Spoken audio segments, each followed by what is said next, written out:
Assalamualaikum warahmatullahi wabarakatuh.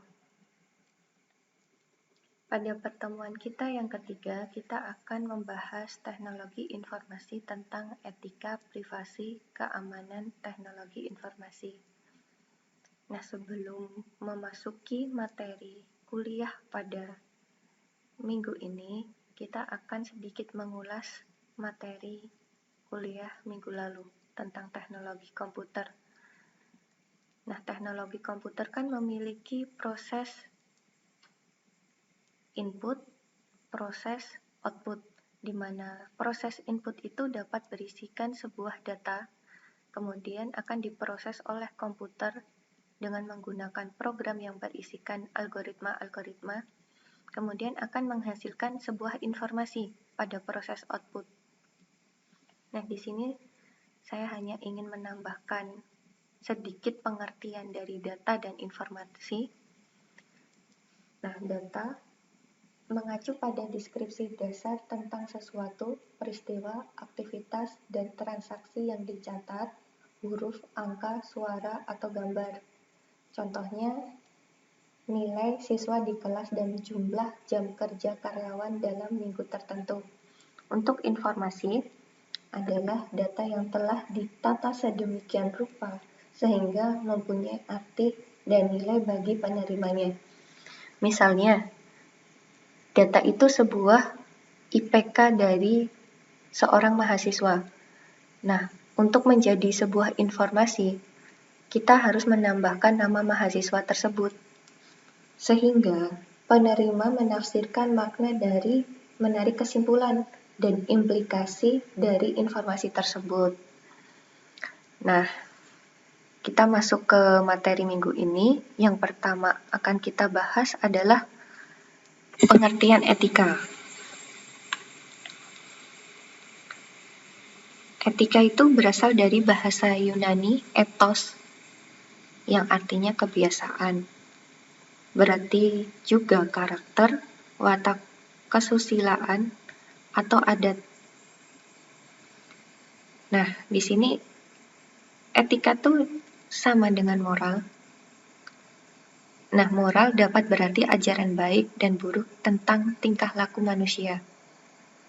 Pada Kamus Bahasa Indonesia, moral itu merupakan ajaran baik dan buruk yang diterima umum mengenai perbuatan, sikap, kewajiban, dan lain-lain.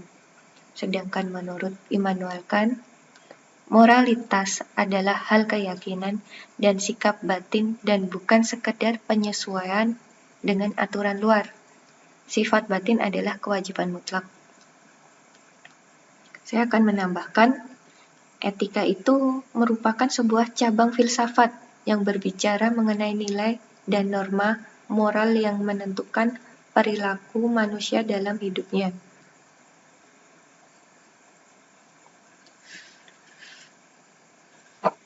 Selanjutnya, apakah peranan dari moral atau etika dalam profesi bidang teknologi informasi? Nah, peranan etika dalam bidang informasi, teknologi informasi, sangat penting untuk diterapkan dalam kehidupan sehari-hari, karena etika akan memberikan semacam batasan maupun standar yang akan mengatur pergaulan manusia di dalam kelompok sosialnya. Etika dalam perkembangannya sangat mempengaruhi manusia. Etika membantu manusia untuk mengambil keputusan secara tepat dan menjalani hidup ini. Penerapan etika dalam bidang teknologi informasi dapat mencegah terjadinya kejahatan dalam dunia IT.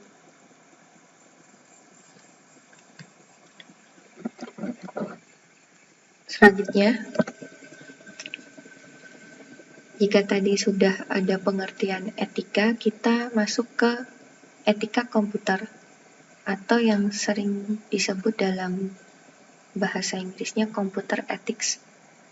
Nah, sebenarnya computer ethics ini pertama kali dikemukakan itu oleh Walter Miner pada pertengahan tahun 1970. Namun, baru pada tahun 1990 mulai diajarkan di kalangan akademik.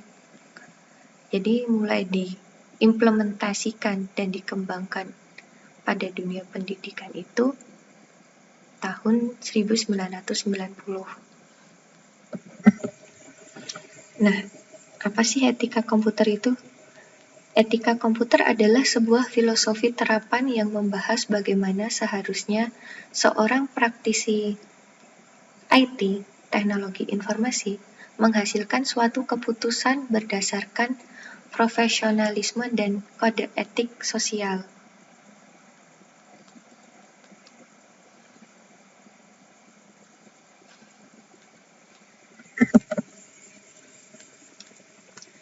Prinsip dasar etika mencakup tanggung jawab atau responsibility, akuntabilitas atau accountability, dan kewajiban atau liability. Nah, tanggung jawab atau responsibility ini berarti Anda menerima konsekuensi dari keputusan dan tindakan Anda. Sedangkan akuntabilitas atau accountability mengacu pada penentuan siapa yang bertanggung jawab atas tindakan yang diambil. Sedangkan tanggung jawab atau liability adalah konsep hukum yang memberi individu hak untuk memulihkan kerusakan yang dilakukan oleh individu, organisasi, atau sistem lain. Nah, latar belakang harus adanya etika komputer itu apa sih? Di sini saya menuliskan ada 3. Yang pertama, peningkatan teknologi informasi. Semakin tahun kan perkembangan teknologi semakin mutakhir ya, sehingga penggunaannya juga memerlukan manajemen yang kompleks, termasuk etika. Nah, di sini peningkatan teknologi informasi menyebabkan peningkatan jumlah masalah etika. Komputasi daya pemrosesan berlipat ganda setiap 2 tahun, yang berarti bahwa organisasi atau suatu perusahaan lebih bergantung daripada sebelumnya pada sistem informasi mereka.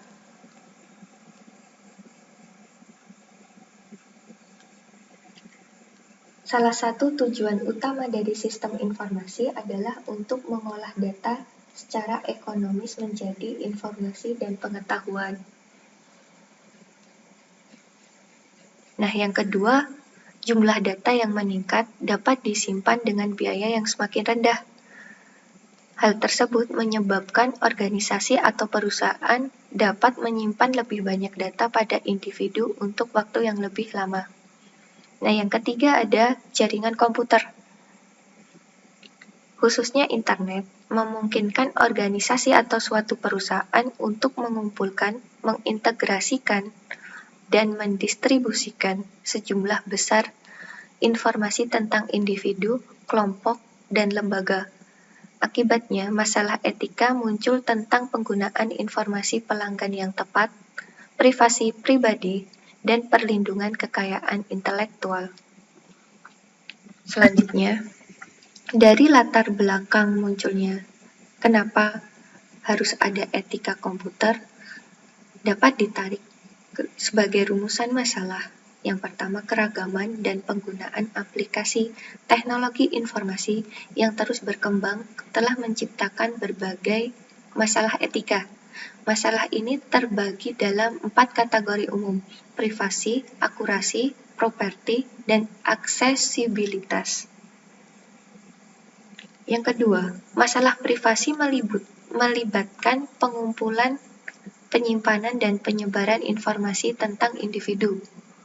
Yang ketiga, masalah akurasi melibatkan keaslian, kesetiaan, dan keakuratan informasi yang dikumpulkan dan diproses. Etika dalam teknologi informasi. Masalah etika utama yang terkait dengan teknologi informasi adalah privasi, akurasi, properti, termasuk kekayaan intelektual dan aksesibilitas ke informasi. Kebijakan privasi yang membahas masalah pengumpulan data, akurasi data, dan kerahasiaan data dapat membantu organisasi menghindari masalah hukum.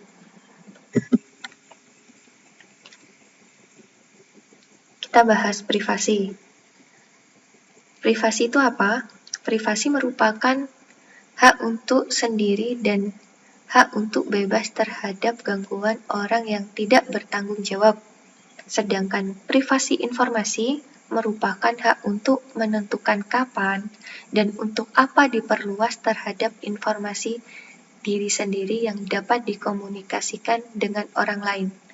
Hak ini berlaku untuk individu, kelompok, dan institusi. Nih, di sini ada 4 pernyataan privasi. Ada solitude, intimacy, anonymity, dan yang terakhir ada reserve.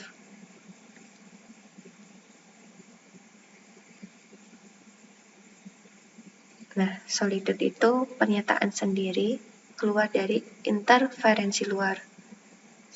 Sedangkan intimacy, pernyataan privasi seseorang yang ingin menikmati dari dunia luar. Sedangkan anonim ini pernyataan bebas dari gangguan eksternal. Yang terakhir, reserve, mampu untuk mengendalikan informasi mengenai diri sendiri. Nah, untuk keamanan IT dari ancaman, dari berbagai ancaman. Ancamannya di sini saya contohkan ada perangkat lunak alien. Banyak komputer pribadi memiliki perangkat lunak asing yang sering juga disebut dengan password atau hama yang berjalan di atasnya yang tidak diketahui oleh pemiliknya. Perangkat lunak alien adalah perangkat lunak rahasia yang diinstal pada komputer Anda melalui metode duplikat. Nah, perangkat lunak asing biasanya tidak berbahaya seperti virus, worm, atau selang trojan, tetapi menggunakan sumber daya sistem yang berharga. Maksudnya di sini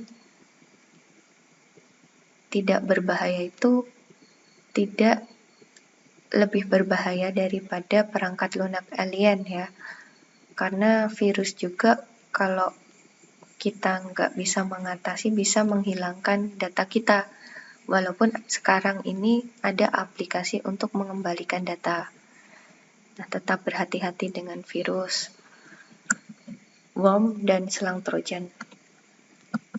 Nah, di sini ada jenis perangkat lunak alien. Ada adware, spyware, spamware, dan cookie.